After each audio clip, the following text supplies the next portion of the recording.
If the cave taught you to remain conscious in the depths, the dragon asks a harder question. What do you meet there when what is hidden is no longer quiet? Not every chamber holds only echo. Not every shadow dissolves under patient attention. Some things in the depths move with force. Some guard. Some threaten. Some burn. Some stare back. That is the dragon. The dragon is one of humanity's oldest images of concentrated danger and concentrated power. It appears across cultures because it gathers many things into one form: predator, serpent, storm, fire, guardian, devourer, hoarder, threshold being, and force too large for ordinary consciousness to manage comfortably. That is why the dragon does not belong only to mythology. It belongs to psychology. By the time a person reaches the dragon in symbolic work, the question is no longer only, what is hidden? Now the question becomes, what is hidden with force? What in me is not merely buried, but charged? What do I avoid not because it is small, but because it carries heat? What do I circle around? What do I fear to name? What do I know is there, even while pretending not to look directly at it? This matters, because the dragon is often misread in two opposite ways. Some people make the mistake of treating every dragon as illusion. They say, it is all projection, it is all imagination, it is all symbolic weather. Others make the opposite mistake. They worship the dragon. They inflate it. They give it too much dignity. They begin to feel that because something is intense, it must also be profound. Both errors distort perception. The right approach is more disciplined. Some dragons are largely shadows. Some are magnified by fear. Some are made larger by avoidance. Some are stitched together from memory, shame, fantasy, and threat anticipation. But some dragons are real. Not in the sense of literal scales and wings, in the sense that there are forces in human life that really do devour, dominate, burn, addict, corrupt, terrify, and distort. The symbol survives because the danger survives. That is why dragons so often guard treasure. This is not accidental. The psyche knows that what is most difficult to approach is often positioned near something valuable. The guarded treasure may be buried vitality, clarity, self-respect, grief that must finally be felt, anger that must finally be understood, power that must be governed instead of denied, truth that would rearrange a life if admitted. The dragon marks the cost of approach. So the dragon is not only an enemy, it is also a test of readiness. Not readiness to conquer everything. Readiness to see clearly without collapsing. This is where many people still want the episode to become simple.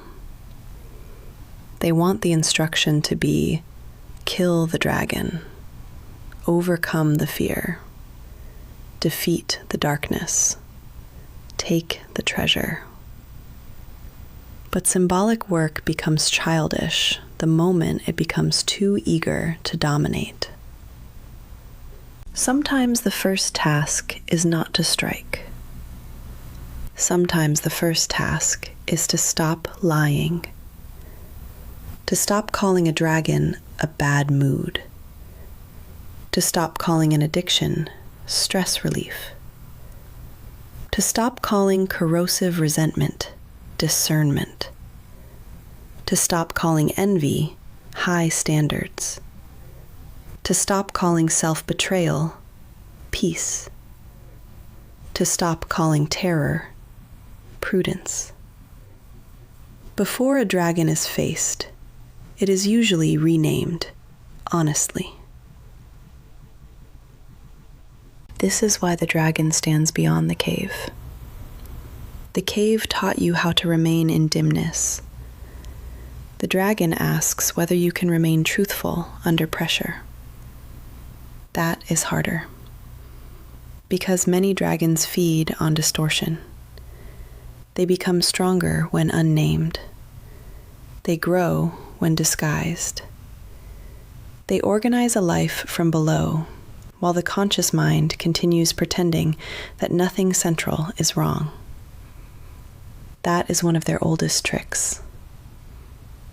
There are dragons of appetite, dragons of rage, dragons of domination, dragons of humiliation, dragons of compulsive desire, dragons of despair, dragons of grandiosity, dragons of fear that would rather imprison a life than risk transformation.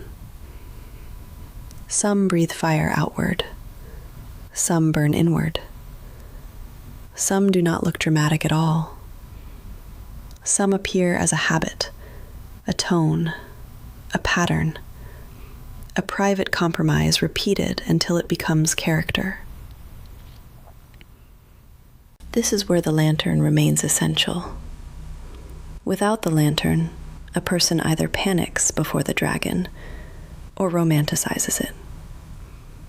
The lantern asks, what is actually here? What is its pattern? What feeds it?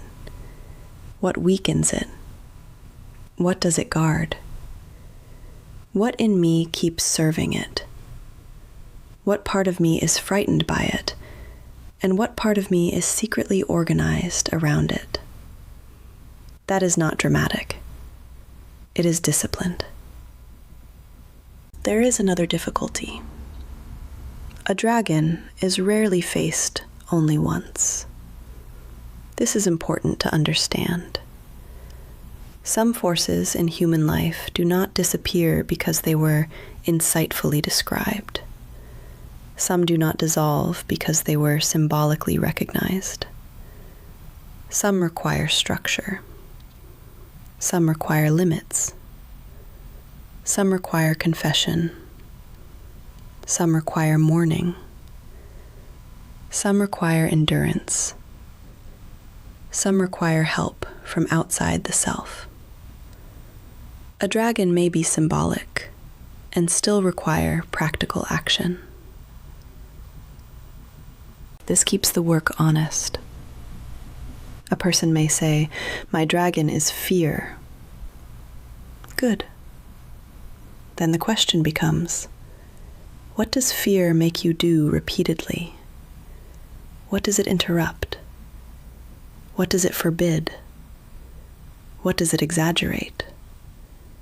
What kind of obedience has it trained into your body?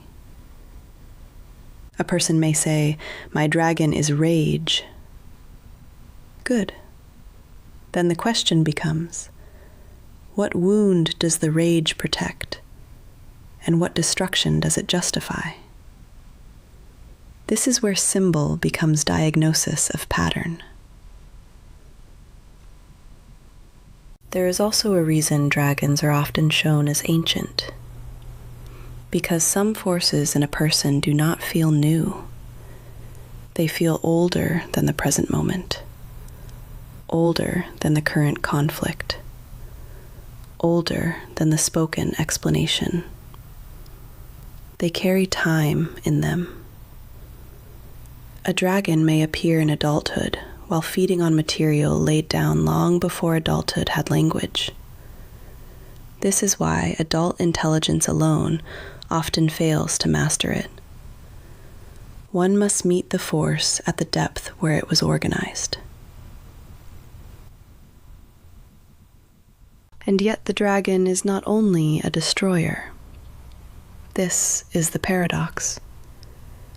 Some of what feels dragon-like in the psyche is distorted power, power exiled, power humiliated, power turned inward and made toxic, power fused with fear and made monstrous because it was never taught right relation. So the dragon may guard treasure, yes, but it may also be damaged power guarding itself in the only way it knows. That changes the moral atmosphere again. Then the task is no longer only resistance. Now the task becomes discernment at a finer level. What must be restrained? What must be starved? What must be named? What must be grieved? What must be cut off? What must be integrated?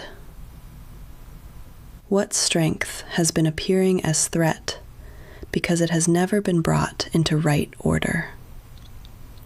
This is why dragon work is dangerous to simplifiers.